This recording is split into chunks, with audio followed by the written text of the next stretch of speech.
Hey, this is Jason Lovins from the Jason Lovins Band. Hola, este es Rodney Mora. This is Pete Strom, and you're listening to the Grovecast. Hello, everybody, and welcome to the second edition of the Grovecast. It's February 26th, 2018, and I'm Brian Farmer, pastor of Cadillac Cherry Grove Church of the Nazarene here on the corner of South 29 Road and M55. And this is our second edition today of the Grovecast, and I am honored, privileged, and it's my distinct, wonderful delight to have Pete Strom with me right across the desk here, sitting in my office. Pete, and today's Pete's birthday, right? Yep, today is my birthday. Pete is 87 years old. It's hard to believe that. I was telling the kids yesterday, I said, I remember when I was 5. You can remember when you were 5.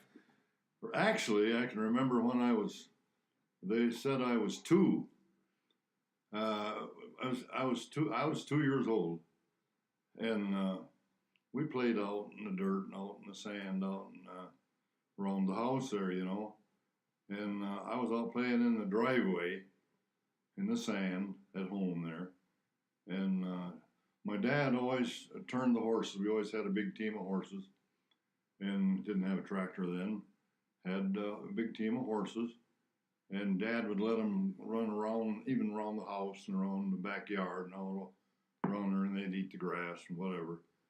And this one day, I was out there playing in the sand in the driveway, and probably Anna tried to always kept a pretty good track of me. She's only 4 years older than I am, or 6 years older than I am. But anyway, somebody said, "Well, where's Pete?" And somebody said, "He's out there in the driveway." And you could hear the horses coming in the house even, because they were big horses, and you could hear them coming, Yeah. And they said, "Oh, man, Pete's out there in the driveway, and the horses are coming." So Leo, my brother Leo, who was 8 years older than me, if I was 2, he was 10, he come running to try to get to me, but he didn't get there in time. Ooh. The horses beat him. Oh. And I can remember, just like it was yesterday, this big white horse we had sailed right over top of me. I was sitting there in the sand, and he sailed right over top of me. Wow. And but he didn't step on me. I don't think a horse like that, I don't think they would step on you. I don't think. Could have, I suppose. They were big horses and big feet, Yeah. But he went right over me, and I was all right. They grabbed me and probably took me back in the house. But I was just a little kid. And So you're 2 years old, so that's 85 years ago when that happened. A long time ago. Yep. And in that case, I'm glad the horse didn't step on you, obviously. Right, yeah. I think Ma was probably glad too. Probably my dad was too. I'm sure they were. Yeah, but it didn't happen, and I made it all right. And I had 2 brothers younger than me then. Chuck was barely born. Okay. And Junior, I had a brother Junior that was 2 years younger than me. And we grew up together. We'd done everything together. Junior was a real good guitar player when he got old enough, when we started doing this stuff. And he played the guitar, I played the fiddle. I didn't, my dad was considered the best fiddler in the country. Dad was really a good fiddler. He could really play. And one day I took on Sunday dinner, they all came, and Dad's fiddle was in the living room there on the piano, I think, and I took it and I started playing it. I'd never played the fiddle before. And somebody out in the kitchen, they was out in the kitchen around the table, the rest of them, and they said, who's in there playing the fiddle? And they looked and they said, "It's Pete." And of course, I wasn't very old, maybe 10, 11, 12 years old. And so that's when I started playing the fiddle. And my dad had a good fiddle. Yeah, it was an Ollie Bull fiddle. Ollie Okay. Bull was a great fiddler, a Swedish fiddler. And Dad played for square dances. There was an old hall over north of us. Some friends of his had us. They made this old square dance hall, and Dad played the fiddle there.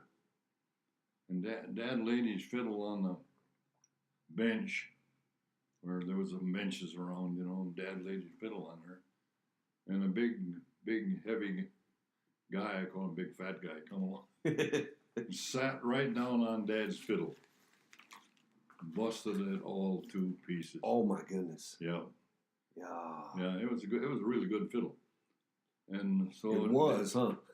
yeah, he busted it all to pieces.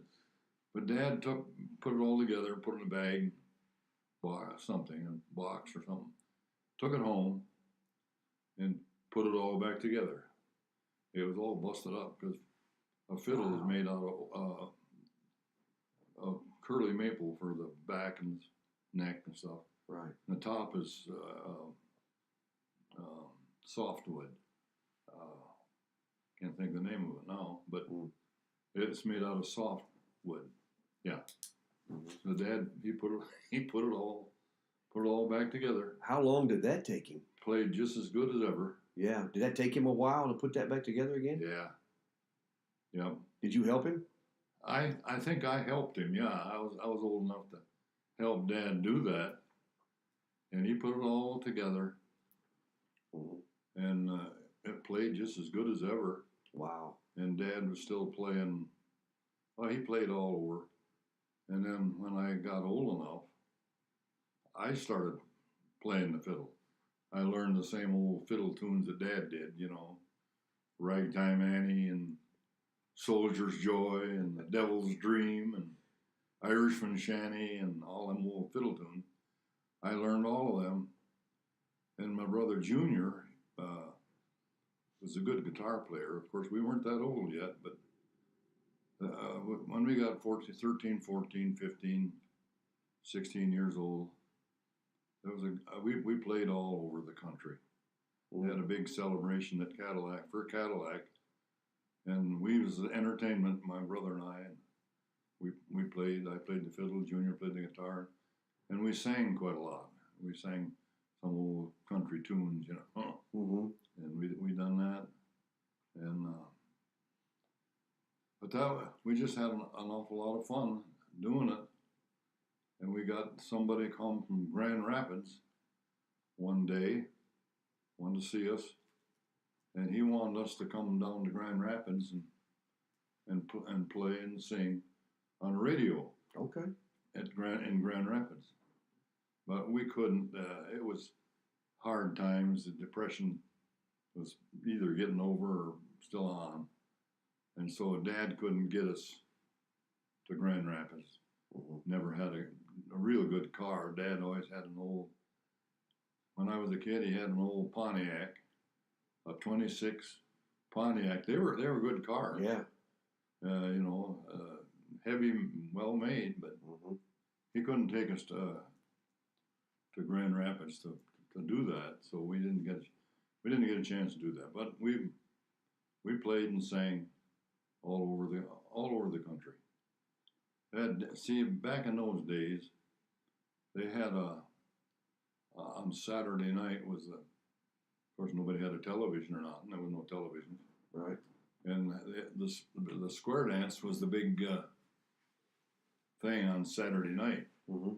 Always had a square dance in the town hall, our town hall, and a lot of the town hall. And so there was always a square dance. Well, then I was going to high school, and the superintendent found out I played the fiddle. And he come to me one day. I was probably about 16 then, 17. He said, "Pete, I hear you play the fiddle."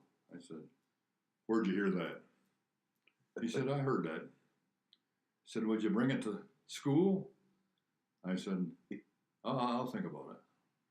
So he talked me into it, and I took my fiddle to school, and we played if they had something going on in school, we had to play. Junior and I, and Chuck. Chuck got old enough. He played the piano, and I played the fiddle, and Junior played the guitar. So we got pretty well known all around the country. Did you have a name for the group, or were you just the Strom Brothers? That was all. Yeah. Somebody called from the radio station in Cadillac, and knew he was going to play for a certain place. He said, "What's the name of your group, Pete?" I said, "We don't have no name." He said, "You haven't got a name?" I said, "No, not really." I said, "We're just 3 Strum brothers. I'm Pete, and I got Junior and Chuck. We're just the brothers." "Oh, okay." So in the paper, she put the Strum brothers were going to play. She called us the Syncopating Strums. Oh, what a name! That's a mouthful, isn't it? That's good. Well, I mean, that makes you sound like you know what you're doing, huh? Yeah. Yeah. So we had a lot of fun doing it. We started playing. Well, I played in Tustin for quite a while at the high school. When I graduated, or when I started the high school, it didn't even have a gymnasium. Wow. But they built one while I was still in school. I went out there and helped a little bit. Laid a few blocks, and I wasn't trained yet, but so we had this gymnasium, and then they wanted to have a square dance there on Saturday night in the gymnasium, and there was an older feller that knew all the calls, the first 2 ladies cross over, and by the opposite stand, the second 2 ladies cross over, and all join hands. You balance on the corner, address your partners all, and take that corner lady and promenade the hall. That's what we did, There's an art to that, isn't there? Huh? There's a fine art to square dancing and calling out. Yeah, we done that. On Saturday night, we started playing there, and this other older guy who knew all the calls. There was a lot of different calls for square dancing, and so we done that. And that place had just packed full of people when they found out. So that really was the entertainment, wasn't it? That was the place to go. We was going there one night on a Saturday, and the state police pulled me over. I had my dad's he had an old Hudson, and state police pulled me over and come up to the window of the car there, and he looked in there, and there was this one state cop. He said, "Oh," he said, "is that you, Pete?" I said, "Yeah, that's me." "Where are you going?" "We're going to Tustin. We're going to play for square dance." "Oh." I don't know how he knew I was Pete. I didn't really know him. There's 2 state policemen. So they said, "Okay, you only got one headlight." I said, "Oh." I said, "It's my dad's car. He'll fix it up." Yeah. They said, "Okay." So we was playing for the square dance. Had a break there halfway through or whatever. I looked back by the doors where he come in, and these 2 state cops are standing back there by the door. Inside there, they were standing there. So I took a break and we went back and had a cup of coffee and went back there. And I said, "Hi, guys." "Hi." They said, "We come in, we want to hear you guys play." I said, "You ain't going to stop me on the way home, are you?" They said, "No." Thank goodness. Yeah, thank goodness, huh? Yeah. They didn't stop us on the way home. No, That's good. Yeah. They were good guys. Did you ever get to actually square dance, or did you just always play? As long as I played for square dances, I never square danced one single time. Never. Too busy making music. We had square dances in Tustin there, in the gymnasium there. That's where we started. Well, then the people up in Hoxeyville, or it's Henderson really, 3 miles west of where I live, and they wanted us to play in Henderson Hall. And the square dance, or the dance hall, was upstairs in that big old town hall. Yeah. And so I said, "Oh, well, okay, we can do it." So we went there, and I took my fiddle, and Junior took his guitar, and I tuned the fiddle up to the piano there, and we started playing, and that place was just packed full of people. Yeah. See, there's 8 people to a set. You know, you have 4 girls and 4 guys. That's in a set. And there was room for 8 sets upstairs. We got 64 people. That's wow. Square dancing, yeah. So it was an awful lot of fun. I mean, the Church of the Nazarene and the Free Methodist. If it's got the word dance in it, that's not good. No, there's really no forgiveness for dancing, is there? But square dancing is nothing like round dancing or whatever, ballroom dancing. It's really good exercise. It's just a lot of fun. Knowing what place to go to. Even when I was a kid, coming up in like middle school and high school, we always had a square dancing unit for gym class. Yeah. Because it was good exercise. Yeah. I got to admit, I didn't look forward to it because I wasn't very good at it. But we didn't have fiddle players in the band either, know. But that made a big difference. Yeah. Sure. You always had to have a good fiddler. Well, yeah. Of course, my dad fiddled, and then I started fiddling, and I became a good fiddler. I was ranked known as about the best fiddler in the country. And so I played the fiddle all over. Yeah. Junior played the guitar. He had a real good guitar. I missed Junior when he left. He died. Yeah. He got drafted first, and he went to Germany. He didn't. The Korean War was on, but Junior didn't go to the Korean War. He went to Europe, to Germany, and served his hitch there. But I got called too, and I had my Army physical, went to Detroit, Fort Wayne, went to Detroit. 70 of us guys from Cadillac, or from Wexford County, went and had our Army physical. And boy, I'll tell you, I told them, of course I wasn't married or didn't know Virginia or nothing, but you had to take all of your clothes off, stark naked, from 7 o'clock in the morning till about 5 o'clock in the afternoon. Oh, man. Not a stitch of clothes on. All day long.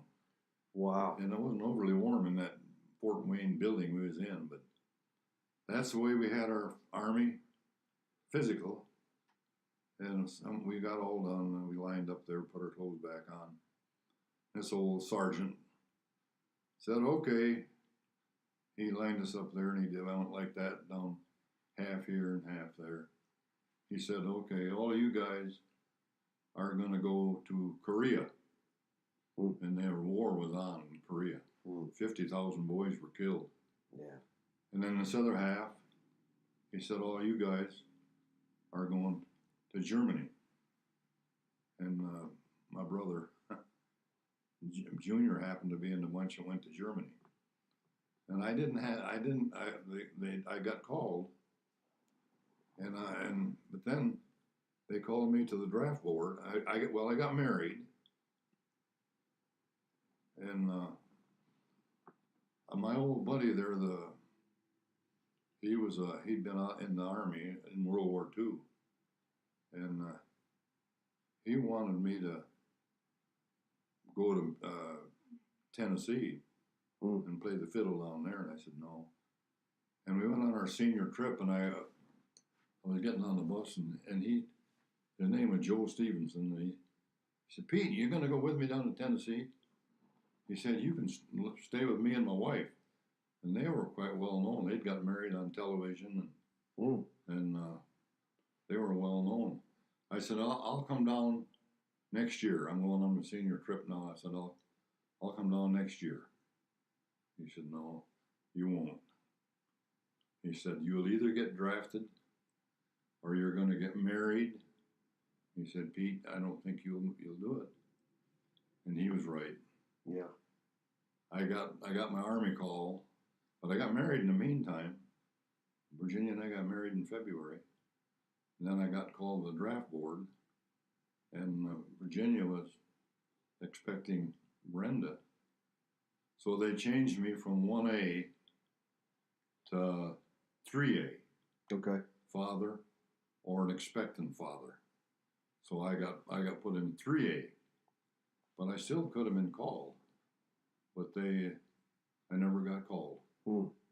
No, So now, when you so you talk through your fiddle playing years in high school and all that stuff, and then obviously your life changed when you met Virginia, and I love the story about how you met what Virginia. happened? I wasn't a Christian then, first, and they had a revival with he was a full-blooded Sioux Indian, and I got saved under his ministry. Became a Christian, and I'm trying to think. I met. You know what year that was? Different guys came and preached in the church there, maybe for a week or one Sunday, maybe a couple Sundays. Yeah. And finally, they called this guy named John Cole, and I asked Anna. I said, she said, we got a new preacher. I said, oh. I said, you got any good-looking daughters?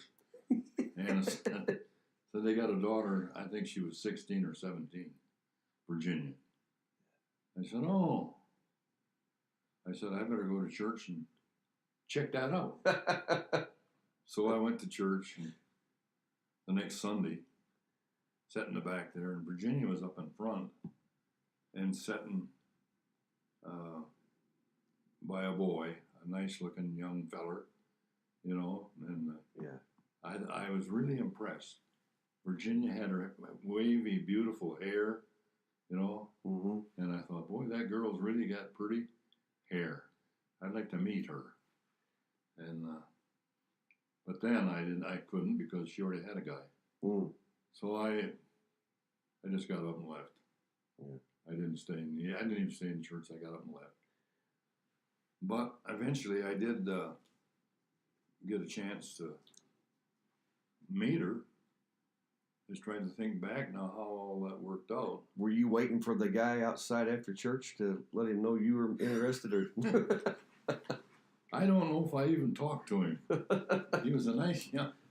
Virginia always says, he was just a kid. I said, oh, you had a kid going with you. Yeah. But he was a little bit younger than Virginia. She was about 16, or I don't think she was 17, probably 16. And she had a sister, a younger sister, Joyce, was 10 or 11, and nice girl. So she was the pastor's daughter. Virginia. Virginia was the pastor's daughter. Her dad was John Cole. Yeah. And he was the preacher. One of our pastors here. Yeah. Yeah, and he was a good one too. He was a good preacher, and a good guy. We became good. Of course, I became a Christian, and we became good friends. So when did you start going with Virginia then? Do you remember? Well, there was a revival going on. They had a revival, and Virginia was there. And I asked her, I said, can I take you home? And she said, yeah. And she was living with Ray Nixon's folks. She had to be there in order to go to high school in Tustin. You had to live in that area. And so she was living with Wilbur in Alberta. And I asked her, I said, can I take you home? She said, yeah. So I took her home, tied down to Wilbur's, Alberta's, and I was walking her to the house, and she was a couple of great steps ahead of me. And I said, Virginia? And she said, yeah. I said, would you consider being my girlfriend? And she didn't say nothing. She had a boyfriend then, you know. And I said, would you consider being my girlfriend? And after a few seconds, she said, yeah, I will. I would. Boy, I was happy. I bet you were. Yeah. Virginia was a pretty girl. Yeah. Nice girl. Real nice girl.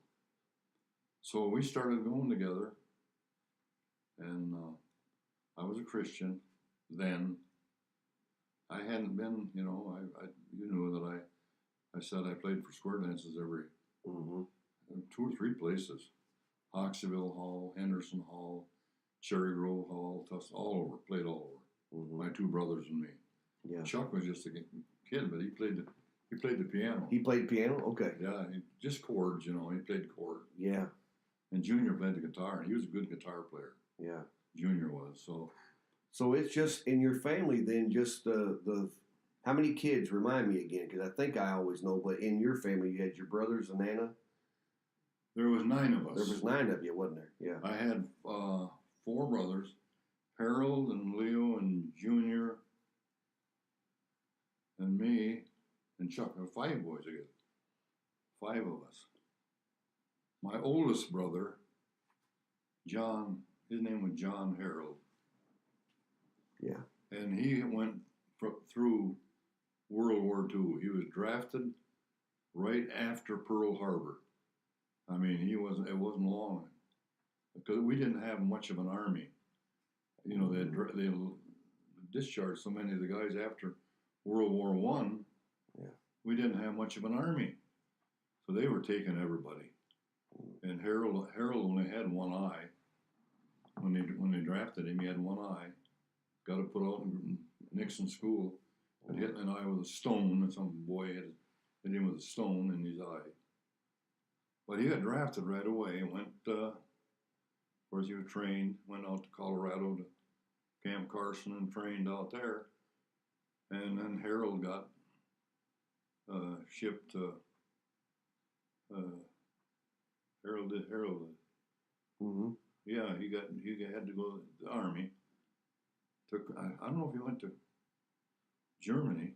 I think he went to Germany, to Europe, I think, Harold. Okay.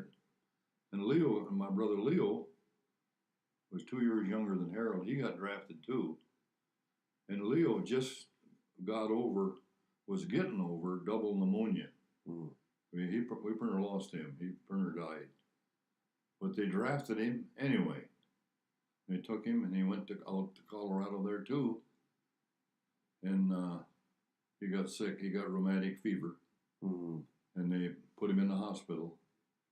And my brother and Leo spent all his army time in the hospital. Wow. 3 or 4 months he was in the hospital out there. And then he got a medical discharge and sent back home. So his army career didn't last only about that long. Yeah. But Harold's lasted a lot longer. 2 or 3, 4 years. Wow. Yeah, I was with Harold. Him and I were pretty close. Yeah. During the war, when Harold was gone, my mother called me Harold almost all the time. Yeah. I was 10 years younger than Harold, but Ma called me Harold. And so that's the way that went. Well, then you come from a big family, obviously, and a lot of you had to share chores and growing up together. You know, there's always all that that comes with all that, right? Yeah, we always had cows. Dad had 5 or 6 milk cows, and Junior and I had to milk the cows at night and morning.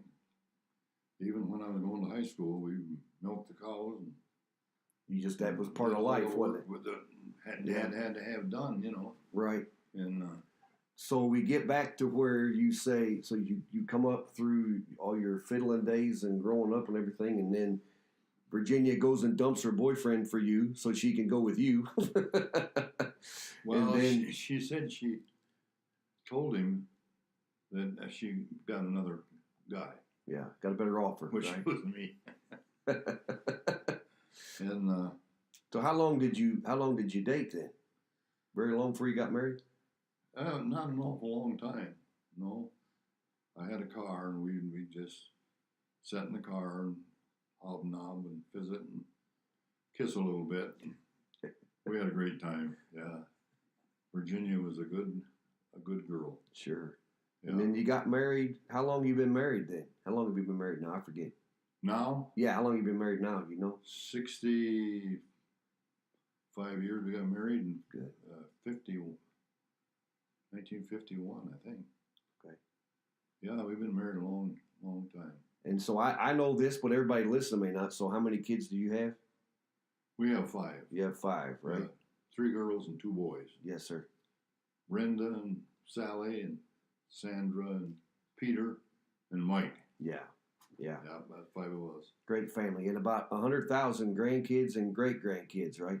I remember when I first came here, it might have been, well, I came in December of 2012, so it was at some point, it might have been your birthday, because it was probably about this time of the year in 13, and they all came. And of course, that's before we remodeled in here, but, you know, half the side is all your family. They all came. I said, man, we're getting run over here by the Strom family, but that's got to make you proud to have such a great family. Yeah, we had a great time. Yeah. Yep. Yeah. So you get married, you start having kids, and then how does your whole bricklaying career, how does that begin to start? Because you're well known. There's not very many structures in Cadillac you didn't have a hand in. What was that? There's not very many structures in Cadillac and in the area you didn't have a hand in building.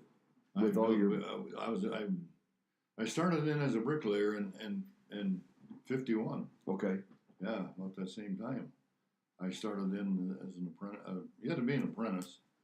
Sure. Although I was one of the best apprentices they ever had, because my brother Leo was recognized as the best bricklayer in the country. Okay. Leo was a good, and he was real fussy about what he did. It had to be just right and look beautiful, and that's the way Leo was. And then of course he taught me, how to be a bricklayer. And there was 2 older guys. They were bricklayers. They were so good. They were recognized in magazines all across the United States. Okay. That's how good they was. Wow. Bert and John Miller, their name was. They were both tall, slim guys. And I worked under it with Bert. And Bert was one of my teacher, really. And Bert taught me an awful lot. And when we got going on jobs, Bert would put me in places where I shouldn't have been. I should have been a full journeyman. And Bert would say, "No, Pete, I want you to do this and do this." So that's why I learned a lot doing that, because Bert expected me to do it. And if I didn't quite know how to do it, he'd show me how. Good. And that's the way I was. And then I became a good teacher for other boys that wanted to be bricklayers. Sure. We were building Kroger's, I think, a Kroger building, and had a brick on the front of it, and had a corner there, a nice corner, and a little complicated. And I had a young guy there as a bricklayer, wanted to be a bricklayer. I said, "I want you to build this corner." And he said, "Pete, I don't know how." I said, "You're going to know how." Because I said, "I'm going to show you how." And I showed him how. And I became known as a really, really good journeyman bricklayer that taught these other guys. Had a couple of guys come from Grand Rapids, come up and they wanted to find Pete. "Is Pete Strom here on the job?" "Yeah." They said, "Man, we want to meet him. He's well known." So good, man. Your reputation took off then. I had a good reputation. Yep, they knew that.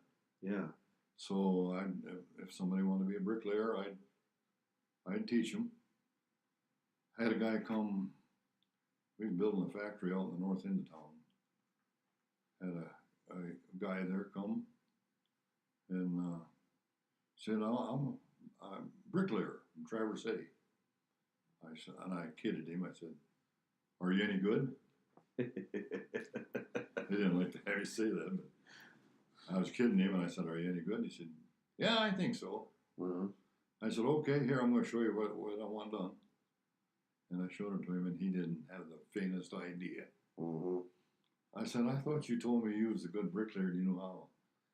Well, he said, I'm willing to learn. I said, no. I said, you're not here as an apprentice. You came here as a journeyman. Right. You're supposed to know. But I didn't fire him. I never fired nobody. Really? No, I never fired nobody. If they didn't know what I wanted done, I showed them how to do it. That's good. Yeah. That's good. No sense getting rid of them. You can teach them what they don't need to know. It helps them Yeah. too, doesn't it? And they became good bricklayers. Sure. You know, I taught them how to do it, what to do. Did you ever own your own outfit, or did you always work for somebody, or how No. did that go? Worked for contractors for quite a while. Then my brother Leo and I started our own business. Okay. So I had my own business for a while. Mm-hmm. I had to run it, and I had to do all I always tell everybody, if you want to see the last job, good-sized job that I did in Cadillac, look at the Fifth Third Bank downtown. Downtown there? Yeah. Have you seen it? Yeah. Yeah. I said, my brother Leo and I laid every single brick on that. Wow. I had a guy come one day, I was working there on a spot, and I said, are you a bricklayer? He was an older guy, he was older than I was. He said, yeah. I said, you want a job? He said, no. I would have put him to work. Sure. You know. Why didn't he want a job? Was he done? Retired? He did. He was an older guy. Yeah. I don't know if he was old enough to retire, but he didn't want to go to work on that. I think it looked too complicated for him. Mm-hmm. If you ever looked at it, Mm-hmm. it's complicated. Yes, it is. Arches Uh-huh. and circles. There's a circle. I had to figure out how to do them circles. With bricks. The brick run this way, Right. not this way. Right. And I had to figure out how to do that. Yeah. But I did it. I knew how to do it all. And it just over the years of watching others and learning and figuring the tricks of the trade out, right? I mean, it didn't just come to you. You had to figure it out. Yep. Through the years of it there. Had blueprints. The guy I worked for 30 years was he drew blueprints. His name was Bob Cole, and he had the same name as Virginia. He was Bob Cole, but he was a good one. Yeah. And I worked for him, and I was a far better bricklayer than he was, you know. But he was a good guy to work for. He paid us real good. Mm-hmm. He paid us more money than anybody ever did. Mm. I said the most money I ever made up for an hour as a bricklayer was $250 for an hour. Mm. What happened was on that building there, the Fifth Third building, on the back corner, the east side was all brick too. Mm-hmm. But somebody, there was a guy had a garage right next to it. Who lived next there. He had a block garage, and some guy come around there and he run right into his garage. Mm. There was a brick pier in front and then blocks, and he smashed a whole bunch of them in. This guy, Mm. and some guy got the job to fix it. And he said, "Pete, would you do that? Fix that for me?" I said, "Yeah, I guess so." He said, "How much?" I said, "You give me $500." I said, "And I'll do it for you." He said, "Okay." So he did. That's when I made 200. You worked 2 hours? It took me 2 hours. I built that brick pier back up. And I cut all the blocks out that was busted, put all the new blocks back in there, Mm-hmm. fix it all right up. It just sounds really cool that you made $250 an hour, though, doesn't it? Yeah. When you lay it out like Took that. me 2 hours. I made Yeah. $250 an hour. That's pretty good. There's Yeah. some going out to eat money right there, isn't there? Yeah. So when you went through your time with that, now you're involved in the church then, obviously, when you and Virginia get married, and the church was down the street here in the old building. You had a lot to do with a lot of the changes and the adding on and expansion to the building there, didn't you? Which one was that? The old church down the street here, the old building, the old church that we were in before now. Oh yeah, yeah. The little church. Yeah. The little church. Because they added on a couple times, didn't you? Huh? You added on a couple times to that building. We right? did built the church first. Mm-hmm. The richest guy in the world or in the country gave us money to build that church. John D. Rockefeller. You told me about that. Gave us I think he gave us $500 to build that. Now, that probably was enough to build that little building. How did that come about? How did he hear about that? He was a friend of Ray Nixon's grandpa, I think. Amos Nixon and Rockefeller they were friends. So he gave, I think, $500 to build that. And you think that probably covered the cost to build the building? At 500, probably just about build it, I would imagine. Yeah. Yeah. Wow. So built that. I did quite a lot of work on it, and some of the other guys, we worked on it and did it. But then we built on.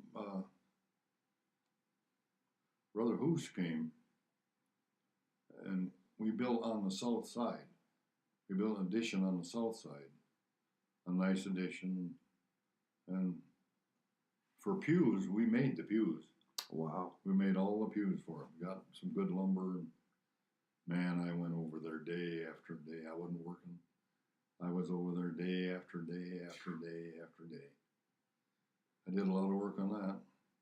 Well, then when Brother Long, was it Jim? Young? Yeah. Was there. We built that big addition on the north side. Okay. Big sanctuary. Yeah, we built that. Yeah. And I did an awful lot of work on that too. Sure. But now, when we came up here and built this church, you kind of were out of the hang of doing it then, weren't you, for brick?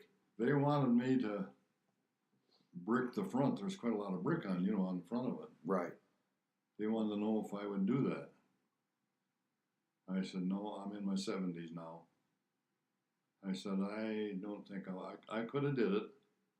I still was healthy enough and strong enough and everything. I could have did it. But I said, no, I don't think so. Yeah. I let some of the younger guys. So one of them said, well, would you build a sign? You see the sign box for the sign, yeah. I said, okay, I'll build a sign.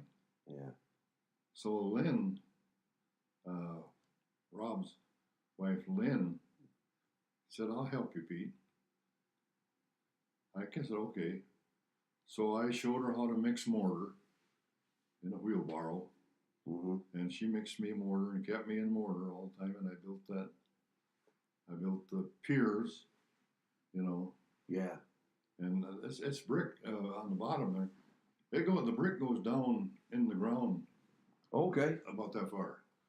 Yeah, it goes down quite a ways. It's rock solid, that's for sure. I laid them all up. And then I built the piers. I made them cement caps on top. Mm-hmm. I made them, put them on. And that thing could stop a train. There's no doubt about it. yeah.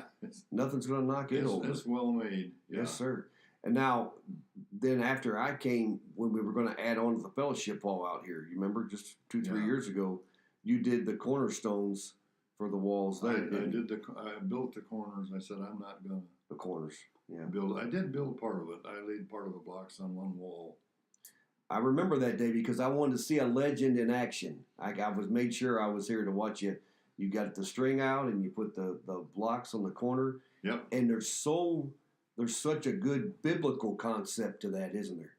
Because there's such a good biblical concept to laying block and the foundation. Because when the corners are straight and the foundation strong, the building will last, right? Yep. Just like our foundation's got to be in Christ. The corners had to be, you had the certain height you had to build them, Right. You couldn't keep gaining. You had to build them the right height. And I did that, and I built the corner and tail it both ways. And I did that. I said, I'll build I built a couple of the corners, maybe 2 or 3 of them, Mm-hmm. and where it butted against this building. Yeah. Yeah, and I helped them do that. Mm-hmm. But I said I'm getting old. Yeah, well, you're not old. Now, you had plenty of. There was everybody wanting to get involved and help there for sure, but it was just watching you. You don't forget whether the body can keep up or not. Your mind still remembered. Yep. And you did a great job just making sure everything was straight. And you never, being a bricklayer, you never forget how. Mm-hmm.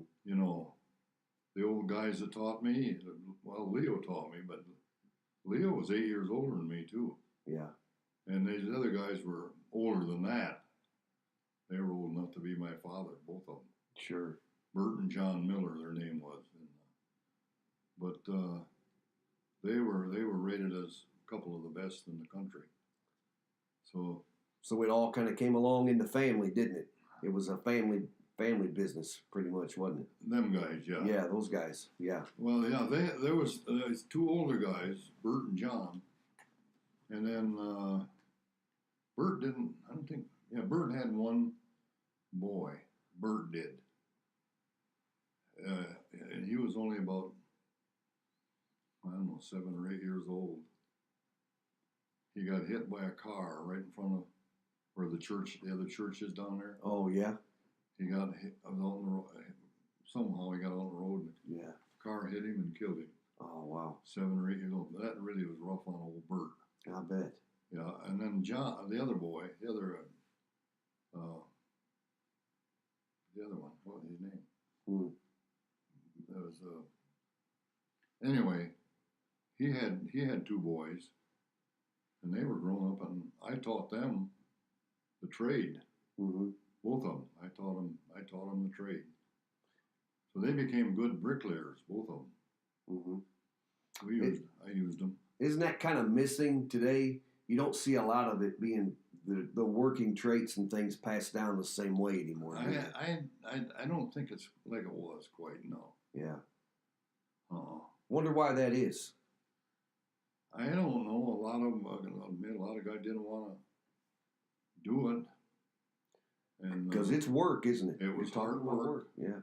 Yep. Yeah. The bricklaying, laying brick is not hard. Only you got to know how. Right. You've got to. It's really hard when you don't know how. how to lay the butter them, and yeah, and lay them. You have to know how to do that. Right. So you can't. I had a young guy. I forgot what I was building. Maybe it was this part of this building. I don't know. He wanted to lay brick. I said, "You know how?" I pretty good. I said, "Okay." I showed him a place I want for him to work.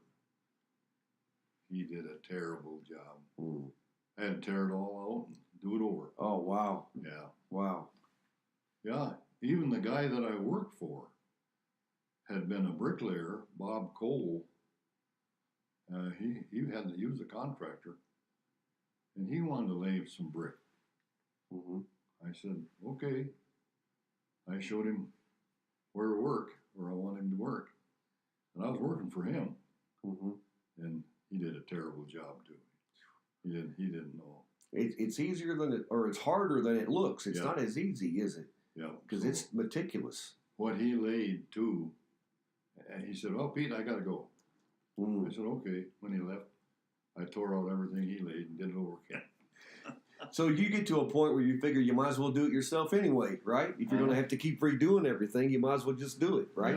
Yeah. I might as well have done it myself. But so Pete, you're a family man, raised a great family. You got plenty of kids and grandkids and great grandkids, and God's been awful good to you. What's some of the stuff up through the church's years that you remember, like you in Virginia getting started? You've been involved in just about every area of the church that's imaginable, probably. I don't even know, you may have even given a sermon or two in your life, I would say. Have you?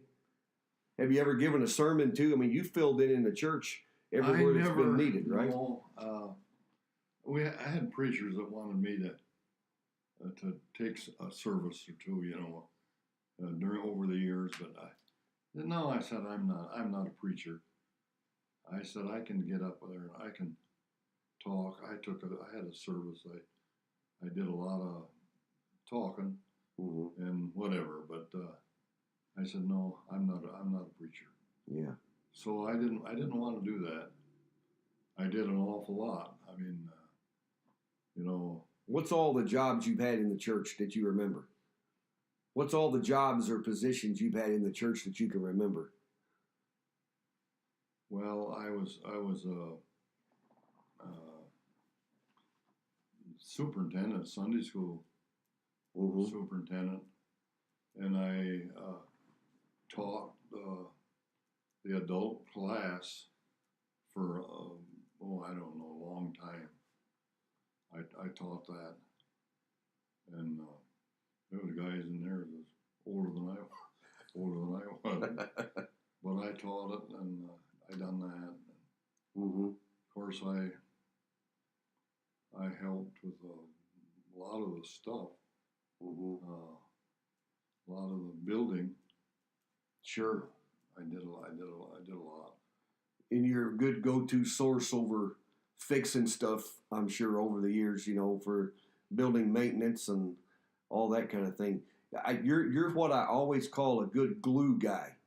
You keep things together. Yeah. You've done that all the years. Yeah. They would always come see Pete if anybody want to know anything. Go see Pete. Your history with the church, of course, you got when you married Virginia, then you've been in it over 70 years now, right? Yeah, she came with her dad and mother. Yeah. And I asked, I told you, when I took her home from a revival we had, I took her home. I said, "Can I take you home?" "Yeah, okay." So I took her to Alberta's or Wilbur's, raised folks there. And we were walking into the house, and I said, "Virginia."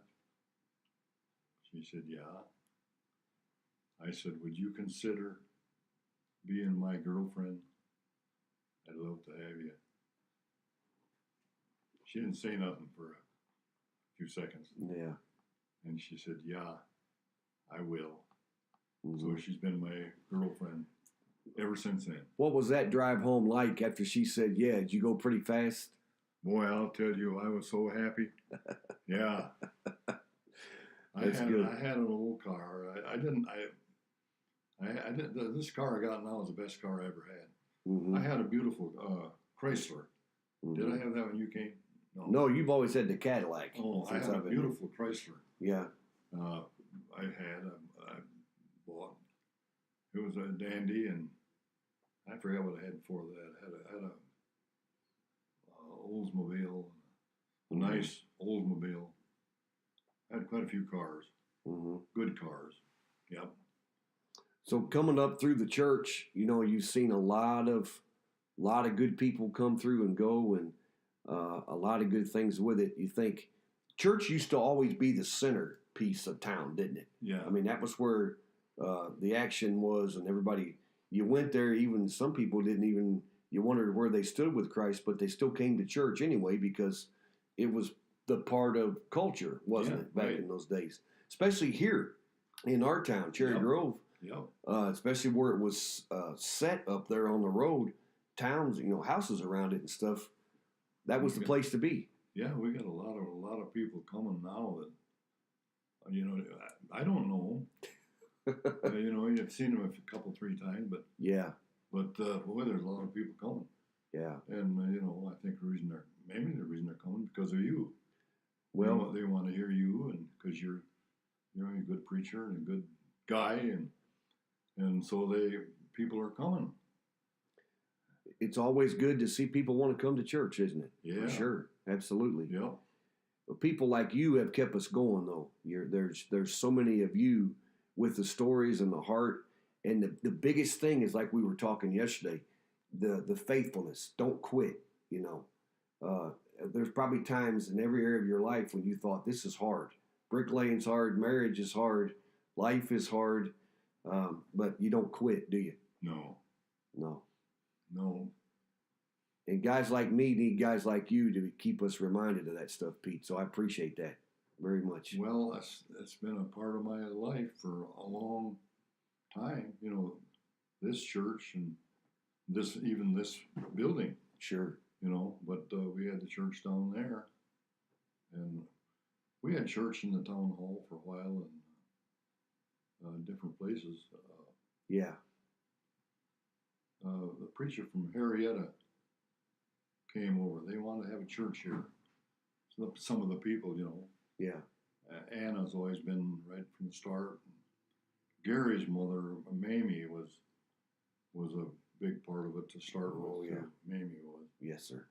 And but there was people here who wanted a church, so the pastor came over from Harrietta.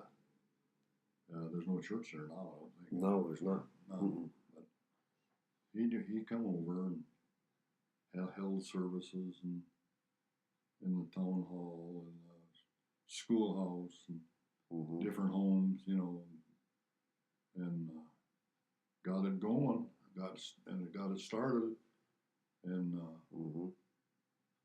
then the district superintendent came. We had a good district superintendent. He liked me too. Sure he did. I liked Sure. him too. But Yeah. Yeah. yeah, he was a good guy. Yeah. Well, we had a couple of good ones, Mm-hmm. and but it got it going, and had church here and church there. Mm-hmm. Finally decided to build that church, the little church down there in the hollow. I want to build that, so Yeah. I worked on that a lot. You even worked on the parsonage a lot, didn't you?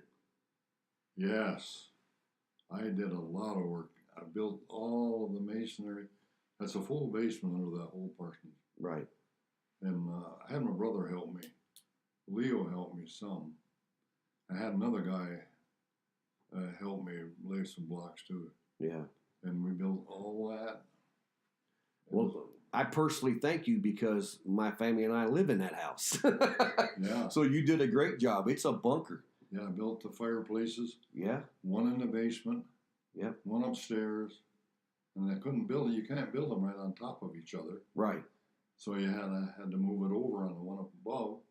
Had to figure that out how to do that. And then when the flue liner's on up through, you know. Well, you did had to great. go- You did a great job. Yeah. It's solid. It worked real good. Yes, And, sir. So your fingerprints are all over the heritage of our church, you know, from all that you've done, and you're still here, and always available. The thing about you is always that I've always appreciated was anybody that would come up and talk to you, you take time for them. Always ready to share whatever it might be. But you're a good listener too, you know. Yep. Absolutely. Yep. You know, and actually your real name isn't even Pete, is it? Uh-uh. Can you tell us that story? And you know my name? Your name is Dell, right? Dell Gerald. Dell Gerald. Yeah. I've been called Pete that's the only name I've ever known.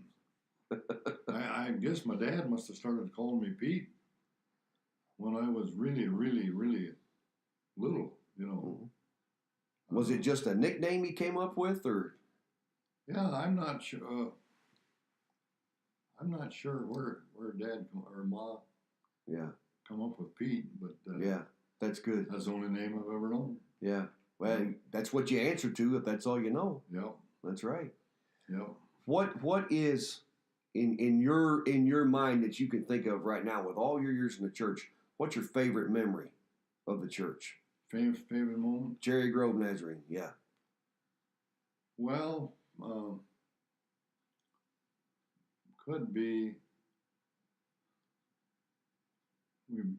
building on, making the church bigger, and then we made all the pews, you know, Mm-hmm. and did all that I helped do a lot of that, a big share of it. Yeah. But I had help, Yeah. you know, but that was a big thing. Well, just to build that first part on the Yeah. south side of the little church, we built that on. As my brother Hoos was here. Him and I were the same age. We are the same age. Okay. He's not in very good shape though now. No. Not good. No. And, but yeah, I did a lot of work. So it just being able to know that you put a lot of time in physically and spiritually in the church, didn't you? Yeah. You know, and the good thing, a part of it is passing that down to your family, seeing your family all in church and your kids and grandkids and having them all together. My dad even started coming to church. My dad was getting up close to leaving us. Yeah. You know, Dad started coming to church. Yeah. My dad was a big, strong man. You know, he really was. Yeah. Big, strong guy. And hairy chested. He was Yeah. good guy. Dad was a good guy. Yeah. Yeah. And you got him coming to church then. So he didn't go for a while? No, Dad didn't go for a long time. Yeah. Him and Mom was married in maybe in the church way back. They might have been. Yeah. I think they was. Yeah. Yeah. But Dad didn't come to church until it was pretty late in his life. But he started coming. That's good. Yep. That's good. So your family's of Swedish descent then, right? You've got... Dad was a full blood Swede. Yeah. Grandpa and Grandma were born and raised over by Stockholm in Sweden. Grandpa and Grandma. And I didn't know my grandpas because they were gone even before I was born, I guess. Yeah. Grandpa Strom and Grandpa Hodges. My mother's dad was. See, my mother was a Hodges. And but yep. And you've been to Sweden, right? Huh? You've been to Sweden too. I never been there. You never did get to go there? Okay. No. I would have liked to. Yeah. But I never went there. My father-in-law is Swedish. You've met him a few times. You guys have some good discussions together. He got to go over there. He's also Swedish. Yeah. And he loves to talk about that. So one of the things that really hit it off with you and I, you're always trying to teach me how to talk in Swedish, you know. You'll come in on Sundays or Wednesdays and I'll teach certain words or whatever. So when you say, hello, how are you? How do you say that? God mordu. Good morning. Or står det till. See, I always remember the till part. It always makes me think of a garden. I stored the till. But I know taxamika. Yeah, taxamikas, thank you very much. Thank you very much. And jag ska be att få till gå hem. Time to go home. Time to go home. Yeah. That's what we say at the end of a board meeting, right? Time to go home. Yeah. For till gå hem. Jag ska be att få till gå hem. Right. But you're pretty adept my at dad Swedish. he didn't really try to talk us Swedish. And my dad could talk Swedish as good as he could talk English. Okay. Him and 3 or 4 old timers around here, when they got together, they would talk Swedish. Yeah. Okay. It was probably easier for them to talk Swedish than it was to talk English. I'm sure it was. They talked a lot of Swedish. Right. So that's how you picked it up then, just listening to them. Yeah, I learned quite a lot of words that Dad would say. Dad, how do you say this, or how do you say that? Yeah.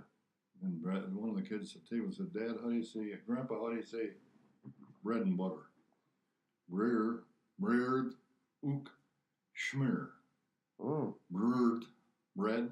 Ook is an, schmeer. Schmear is butter. I guess that's what you do. You schmear it on the boot or whatever you call the bread. Yeah. Yeah. But the good thing it is, you are pretty well plugged into your heritage and you're proud of it. Yeah. and you pass that on to your family. I'm only half Swede, you know. Right. Dad was a full blood. My mother was Right. Scotch and Irish. So. Yeah. But see, Cadillac and this whole area were pretty much settled by Scandinavians, Right. Swedes and Norwegians and Danish. You know, they always the people went where they could talk to the people. Sure.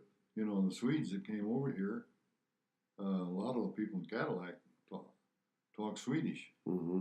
So. Right. Right. Yeah. You'll find that's one thing I've found pretty remarkable around here is a lot of folks with that kind of background for sure. Whereas in like Manistee is all Polish. Right. Right. Reed City is all German. Mm-hmm. Of course, McBain and over that way is all Dutch. Right. Right. Dutch people around all over Falmouth and McBain. That's where all the Dutch people went. They've all got their pockets of people that came helping. They would build it up. go when they came. And a lot of the people came from the old country, you know. Right. Of course, my grandpa and grandma did. Mm-hmm. Grandpa and grandma Strom came from Sweden. Mm-hmm. And of course, they talk Swedish. So my dad, and he had 3 brothers, Uncle Fred and Uncle Harry and Uncle, let's see, 3 of them. Uncle Fred, Uncle Harry. I think there was 3 of them, but they all talk Swedish. Yeah. Yeah. So when you're around that, you just pick up on it, don't you? Yeah. Yeah. That's good. To not have any kind of formal training, that's the best way to learn. It's more fun that way, isn't it? I know I'm having a blast learning from you the 6 words that I know. Yeah. So at least I got something I can pull out to amaze people with every once in a while, you know. That's funny. Hey, Pete, I appreciate you taking time to talk to me today. Well, I was glad to, yeah. I appreciate your life and your and Virginia's heart and spirit and your family and how good you've been to me and my family just in the 5 years that we've been here. But you're a great pioneer in our church here and great to have around and a great resource. And so thank you for your life and all that you do for the Lord. Well, I love this church and, you know, you and your family. And I'm so glad you came to be the pastor. And it's great, you know. Yes, sir. God's awful good to us, isn't he? God's blessed us very much. God is blessed abundantly. Yes, sir, he has. Yep. So thank you for keeping us strong and keeping us afloat all these years. I appreciate it very much. Yeah. Thank you.